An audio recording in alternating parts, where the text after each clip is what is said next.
Good morning, my friends. I'm going to, I think, shoot a little video here on spirituality number 3, I think. I really haven't had a chance to really focus on that, but I have to, I have to say that you guys are really great, in each and every one of you individually. I'm seeing this little war going on between the Water Full of Love and Love's Cartoons, and so I think it would be apropos to have a tape on spirituality, in terms of relationships. And I guess I just give you my take on it. Whether I make some of you mad or not, I don't know. Uh, we all come with all these opinions and stuff. So I tell you what. And then I've got a lot of question and answers to get to, and I've only got a half hour to do this. So let's everyone that watches this, I want you to sit down and get yourself comfortable and relax and close your eyes. I want you to close your eyes and just relax your whole body. Relax your shoulders, relax your lower back, and just get yourself comfortable where you can relax. I want you to take your mind and put it over in a corner. Just put your mind over in a corner and sit it on a chair. Your ego, your thinking, your thought processes, you put it on a corner over there. Stop thinking. Get that mind over there. Your emotions, your desires, put that in another chair, over in another corner. And just put all that aside and enjoy the moment. Just get into your contemplation of the moment and relax in that moment. Now, one comes to realize that one is born alone, he lives alone, and he dies alone. Everything comes as an individual to this planet, to other planets, to other heavens. God is not a small being. God is not even a being. Anything we might say about the Supreme Being would be to limit it. And you can't limit something that's infinite. And I think the most important word in understanding the Supreme Being is omnipresence. And that is a Christian terminology, which literally means there is no place God isn't. So if you believe in those words, then you have to believe in the fact that there is nothing outside of the Supreme Being, including you and the blades of grass you walk on, the fruit you eat. So, important to understand that we're all divine, and as the lion man, I call him, talks about the fingers all attached to the hand. Good analogy. Or the shattered mirror with all the pieces being a part of the mirror, the whole mirror reflecting the same thing. And this is creation. Creation is really just a place for the Supreme Being to have fun. A place for the Supreme Being to experience something other than itself. Because that alone exists. The closer to God you get, the more aware of this fact you are. That alone truly exists. You alone exists. When it comes to relationships, all life is one. And the higher you are in your spirituality, meaning the closer to God you are, the less you desire, the less you think, the less, and we talked about what spirituality really means. The more spiritual you become, the more godly you become, the more God-absorbed. Because it isn't something you can think of. It isn't an image. I played with images years ago. I told you I went through the Jesus freak stage, and I'll use that word because literally I lived and breathed the images of Jesus. And I almost felt I became Jesus by living and breathing it. But I wasn't being who I was. I was trying to be something else. And even though it was a worthy something else, I wasn't being true to my individuality and why I'm created at this level. Why did God manifest itself as me here? Why did God manifest itself as you there? Why is God using itself in your form and going through your experiences? Because that alone exists. There's nothing outside of God. It's omnipresent. So when you bring that into relationships, it's important to understand that the highest relationship you can have is yourself, because you ultimately are the only thing that exists in your world. You can understand other individual forms and what they might think or what they might feel if you've experienced those levels. If you haven't experienced an experience that someone else has, then you can't judge that experience because you have no relationship to judge it by, and that would be using your mind to do that. You would have to look back in your repertoire of experiences and see if you've had that same experience where you can identify with their thoughts and their thinkings. And then you could communicate with them and say, well, this was my experience. So you know that I love you all. And so I'm not going to take sides on this as much as I'm going to say that water full of love, I love you, bro. Need to take a chill pill. Need to do some meditation because I know you've had a loved one that left you and you were hurt by that. I understand where your thinking is for sure, no question about it. And I think for you that's where you are. It's an important thing to think. I also understand Love's cartoon. I believe this to be a female. I think I read that somewhere. She would be able to expose, and if I'm wrong, I apologize, but it doesn't matter. But if it's a female, she'd be able to identify the other side of the coin. So I can say that spirituality breeds respect for each and every one as an individual. There's only a couple of species that truly live a lifetime on this planet as a solitary unit. I can tell you in most of these elderly people that I deal with that's been with their mates for 50 and 60 years, the bond is great. Sometimes not love is present. My experience has always been that you're on this journey alone. If you choose to pull another soul and enjoy their journey with your journey, that's great. But ultimately, you will pass alone and they will pass alone. Ultimately, the chains that bind you are your emotions. The best relationship you can have is with two people that understand their divinity, their individuality. That is the highest divine relationship that can come together. You often don't see that because this planet is for lower experiences. So you're generally polarized to the very opposite of you, which makes for always a clash. As you said, full of love, it does breed experiences. It does breed growth. At the same time, if you spend a lifetime of unhappiness, who did you really cheat? Who did you prove what to what? You prove to God? Well, who's God? I mean, you're talking to yourself. What did you prove by spending 50 years with someone you weren't happy with? What did you prove that to? That you could do it? It cheats you out of experiencing a lot of great things, and it cheats the other person. Because a bond of love isn't really a bond.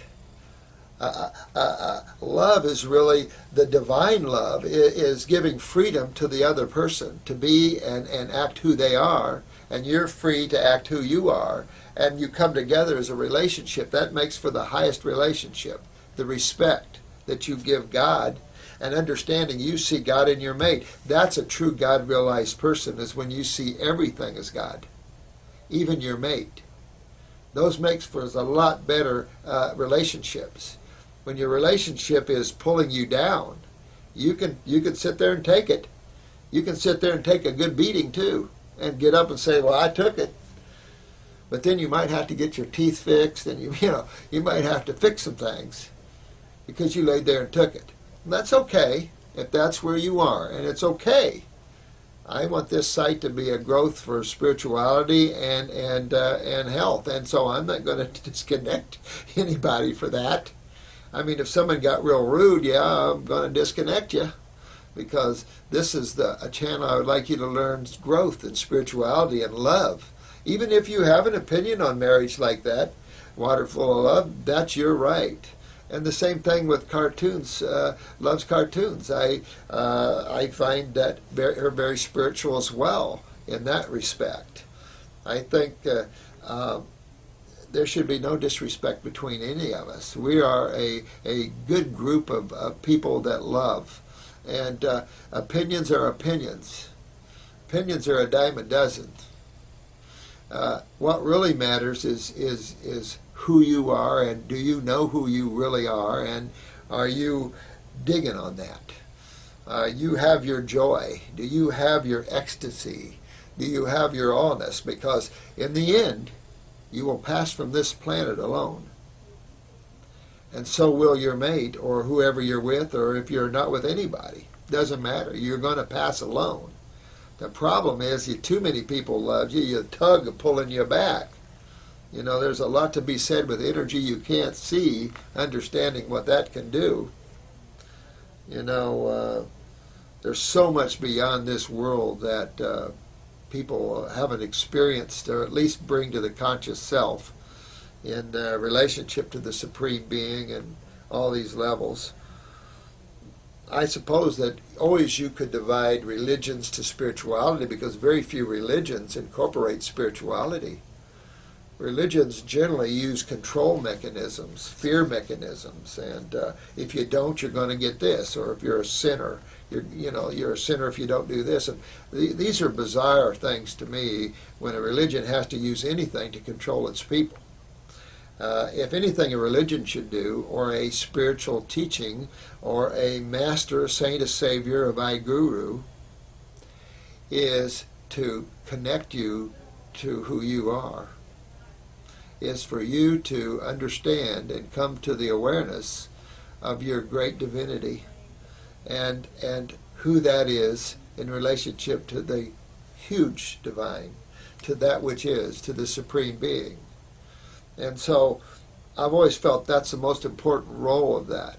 How you choose to live your life and experiences, whether you pull someone with you and it's a bumpy road, okay, that's okay, as long as you maintain your freedom and your joy. When it starts pulling you down, it's your loss. Not theirs, it's your loss. And you have to get your power back. You have to get your joy, your freedom, your ecstasy back. And then your love will spread out all through the land. It'll love people generally you would have never loved before, because you're not trapped in their conversation. You're not trapped in their limitation. Because we limit ourselves by our belief systems. We limit ourselves by our feelings and our thoughts. And it's important that you go beyond thinking and beyond your emotions into the eternal now, where all life really is, where reality is.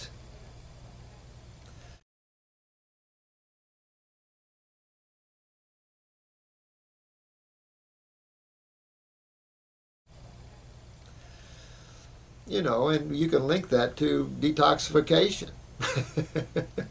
We detoxify or remove these layers of obstructions which obstruct us to the allness of who we are. And so this is what we're doing. Even on a physical detox, we're actually detoxifying ourselves spiritually. So I think if we can all agree to disagree, that's okay with me. because I appreciate your opinions, but I think our opinions should be backed by love and respect. I respect people's opinions, but respect mine too. You know, we all have walked a certain path, and we see life in different ways because of the path we've walked. You know, there's always this bully, you know, and these guys that think they're so tough and they beat people up. But you ever notice there's always someone bigger and tougher? I know biker guys that literally kick the crap out of people and almost kill them. And then I see bigger guys come kick the crap out of them. There's always someone bigger and tougher. And I think this is also too spiritually. If we realize there's always someone that has had more experiences and knows a little more about, say, God even than we do, then we have to honor that. I certainly do. I listen to all of you, and you teach me a lot of things, and I hope I do the same with you. Growth is important. This is a buddy system because it's God lost in its own creation. Makes for good drama, but it also makes for pain and suffering. So, and that's the thing we don't like the bear suffering. We don't like to see other people suffer. Some people do. That's a real low consciousness person. There's no question. Still soul, still divine, but lost in creation. And so it's an awakening process. It isn't a knowledge and learning process. It's an awakening process of who you are already. You can't learn more than who you already are. You already are the supreme being. So it's hard for people to understand that because certain religions like to isolate you and separate you and control the way you think. The morality concepts. I like ethics better, but divine love, you need to not think of either one because you love and respect all life because you see it as all one. And that's the best. It's really the highest way of seeing things in creation and realizing that we're all part of that shattered mirror that as put together is the Supreme Being. And so that's why I love every one of you. And yeah, we get into our little things up and down about relationships and stuff, but relationships can make you grow or suffocate you. But it's okay if you want to be suffocated to prove a point. It's up to you. Me, I think freedom is the key. I want my relationships to make me grow and to make my love grow. That's the ultimate relationships. Sometimes souls just don't get along. They might for a short time and then they just don't get along. All right? They're going on their own journey. Remember, they're alone too. They're going to walk down their own journey and find other people that'll make them grow. Isn't that the joy of it? If you love someone and you're not growing together, don't you want them to find someone they can grow and be happy with? And that's the way I look at that. Spiritually, I think that we're all alone. We live alone. We die alone. And the ecstasy of it is that alone exists. When you ever spend time alone, that's really the key. The key to really understanding yourself is lock yourself away somewhere for a while, like the old masters did. They were thrown in caves for months. Milarepa's got an incredible, I love his story. Milarepa, very powerful being. And lived in caves for years and years. A black magician locked him in dungeons for years. When you're that alone, you begin to understand who God is. So I did that. I went out and became a hermit in the woods alone. And the intensity of the joy and ecstasy that you begin to feel when you accept who you are and you begin to understand more who you are is really key. Creation is the chatter. Creation is all the chatter that are the obstructions that take you away from who you are.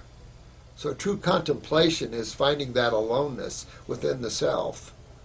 That's the core or the center. And that's really key. So have fun today.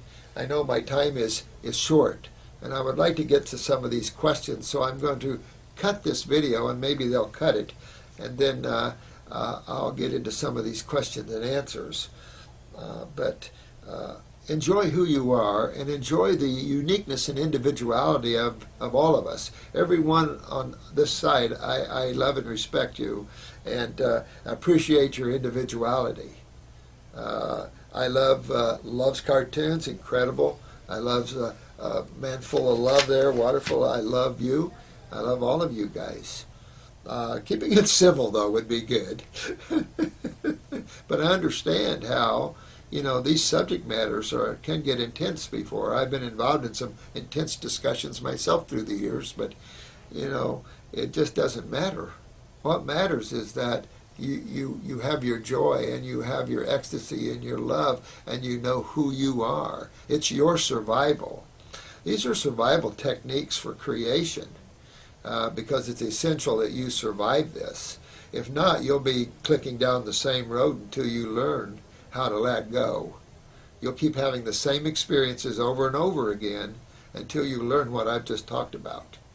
And we all go through these over and over and over again until we finally let go and let God. We finally move into the eternal essence of the now, and we bow with humility to life. And that's what I'm asking you guys, to bow with humility to all of life as the knower of truth. You see me get stretched out a little bit. I really do more towards corruption than I do with people and their belief systems, but again, corruption is a belief system, I suppose. So you all have a great day, and lots of love to all of you in all ways. And keep the comments coming, but keep it civil if you can. All righty. Bye-bye. Okay. Now see if we can't cut this video. So Chris, let's see if we can cut this video now and separate that as spirituality number 3, I think, and put relationships on that one. Okay. So we're back again here, and let's go. I've got a few minutes here. I want to answer some questions here and try to get down that road, and I'll try to come in tomorrow early if I may, and answer the rest of them if I could. So let's go through these. And again, I hope you like that on spirituality and divine relationships. Your life is going to be what you make it. You either have fun and enjoy it, or life can be real hell. And I just got off a beautiful soul, just full of cancer, and it sounds like her life's a living hell. She's 70 years old, or young, shall we say. She told me, I don't feel 70, I feel 35. Very spiritual soul. But her family's tugging on her, and it's tough. We have to respect each other, whatever that means. So anyway, let's get through some of these questions here. Indiana Banana. I love that comment. God created the Garden of Eden, not the barnyard Eden.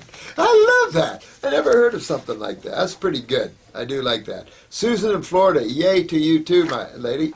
Reiki. I don't care. Anything that makes you feel good, any energetic work, therapeutic touch, Qigong. I mean, there's all levels of these energy works. Of course, early naturopathy was heavy into radionics. I had to study radionics in my naturopathic school, but I love true naturopathy. Energetic work just really gets into the fundamental chemistry and physics of life. And my God, pure naturopathy should be taught across the land. This ridiculous concept of diseases and treatment is doing us in. Now, this person has been a couple of years now, no more colon spasms, feeling bloated, but my nails are getting ridged. Well, you might see some waxing and waning of the body structure during detoxification here. You also might become aware of a parathyroid weakness. Now check your underarm temperatures, see if your varicose veins or spider veins are gone if you have them. you know, if you want, take kelp or some extra stuff if you want. If you feel like you could use some extra calcium and iodine together there, and see if that would help. Generally, I see a parathyroid here. So maybe you could dig deeper a little bit, sweetheart. You're from Belgium. So let's see. You can, work on your parathyroid gland perhaps. I think a lot of times when we detoxify, we can set some things back for a while. There's no question. And sometimes the body steals calcium to repair something else. So, yeah, I do believe in a certain amount of, when building, I do believe in greens and the kelps and stuff like that, and alfalfas to rebuild the body a little bit. So I do believe in that kind of balance. I would say if you lived in the tropics and you had always access to great ripe fruits on the trees, you're not going to see anything like this. So I don't know, see how you go. If you're getting that from even fruits and vegetables, then your body's just probably shifting through some things, or you really have a parathyroid weakness. You'll have to look and see how that is. So thank you for joining in on the YouTube channel, sweetheart. Thank you, Belgium. Great people. This is a gentleman, I think a gentleman, oh, Susan. Sorry, sweetheart. 6-year-old lab. Oh, I love labs. I had a golden retriever once. I had him for 15 years. My best buddy. I mean, talk about a dog that can talk to you. These guys can look at, they just look at you and you can read their eyes. I mean, incredible. Again, very high energy with anxious habits. I'm going to say that you're either looking with a little hyperthyroidism here. That is possible, or and now they're getting some fears like adrenals, anxieties, fears of lightning and things. So typical to have the same weaknesses in animals, especially dogs, as humans. So you might work on his adrenal glands, his kidneys, his lymph system, and that'll help if he has a hyperthyroidism. It'll help to bring that down a little bit. Don't give him anything for the thyroid. I would address the adrenals, the kidneys, and the lymph system in this dog. Proof of that is his elevated blood and creatinine. There's these kidneys right there. So right there showing you the same work there. I would definitely, bring him into more of the adrenals. They told you moonshine yarrow. It's good for emotions. I use moonshine yarrow in the Oklahoma bombing. I was working with a mental health clinic that worked with all the paramedics and stuff. Moonshine yarrow, I've used that in emergency rooms. That worked good in the paramedics in Oklahoma bombing. It works good. But I would focus on this dog's adrenals, kidneys, and lymph system there. The 3 formulas I'd work on. Thanks for the question, though.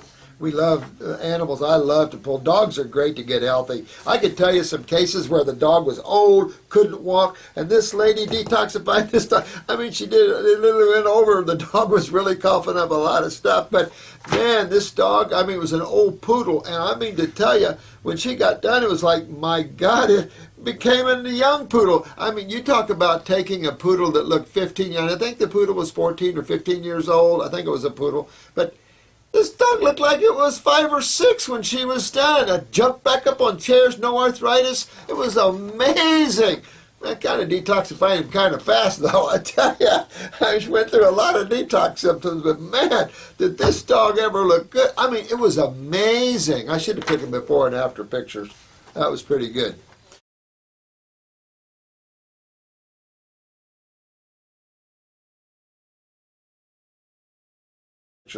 That was pretty good.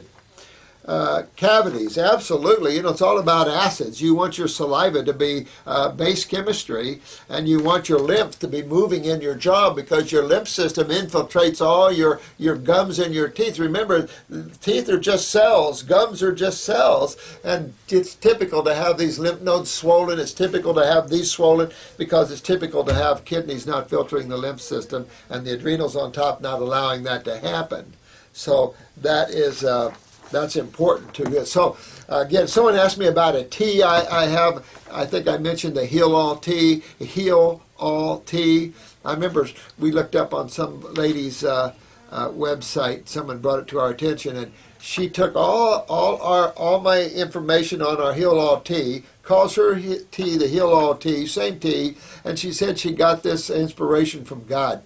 So I left her a little note and told her thanks. I hope she enjoyed our tea.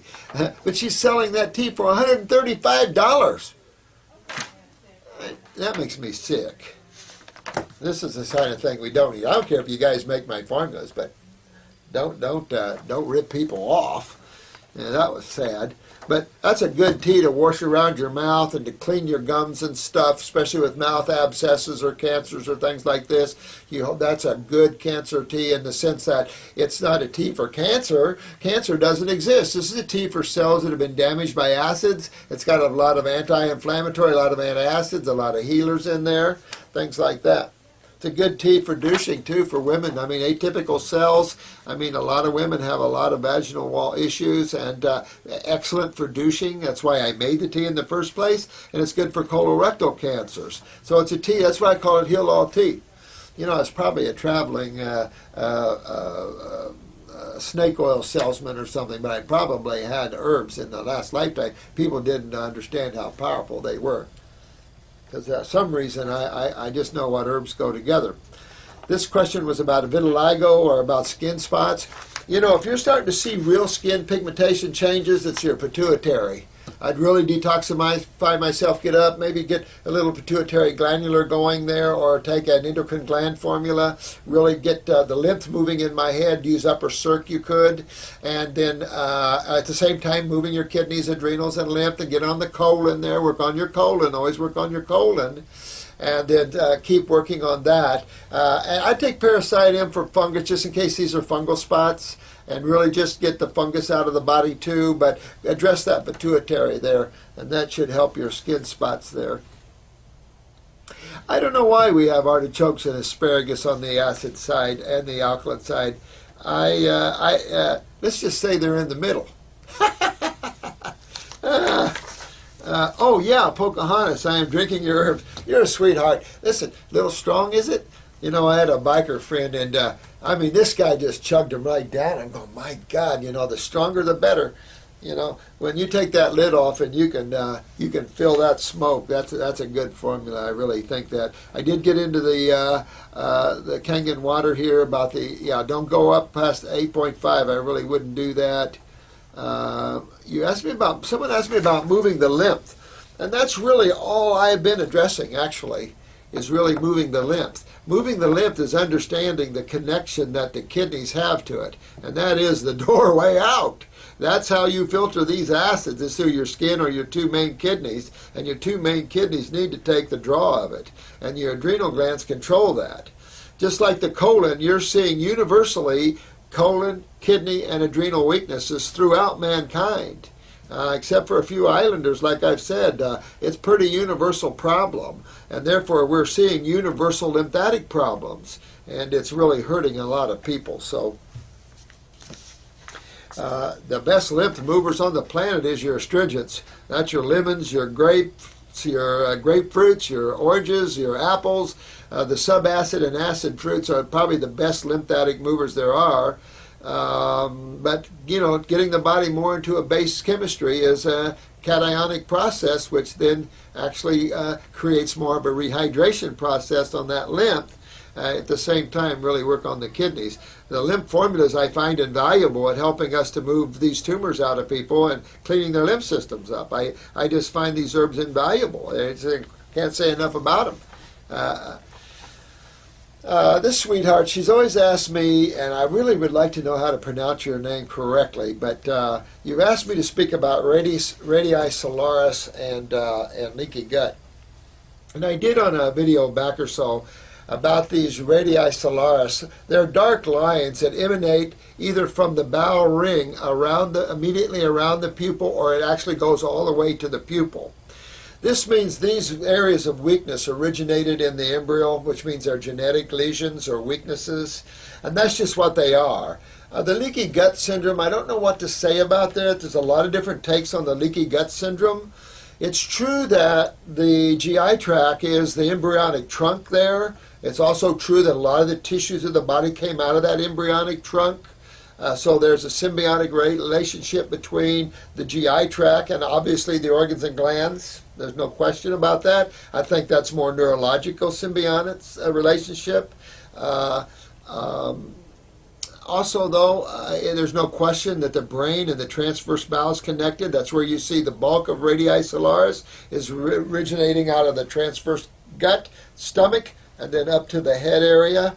I don't think you have what you say a direct feed of waste to these areas. No, but you definitely have a weakness that relates to that tissue. Remember, the brain tissue is neurologically connected everywhere, and that information highway is the connecting link of all cells. So it's almost when cells are being broken down in the gut, they have the related cells can break down.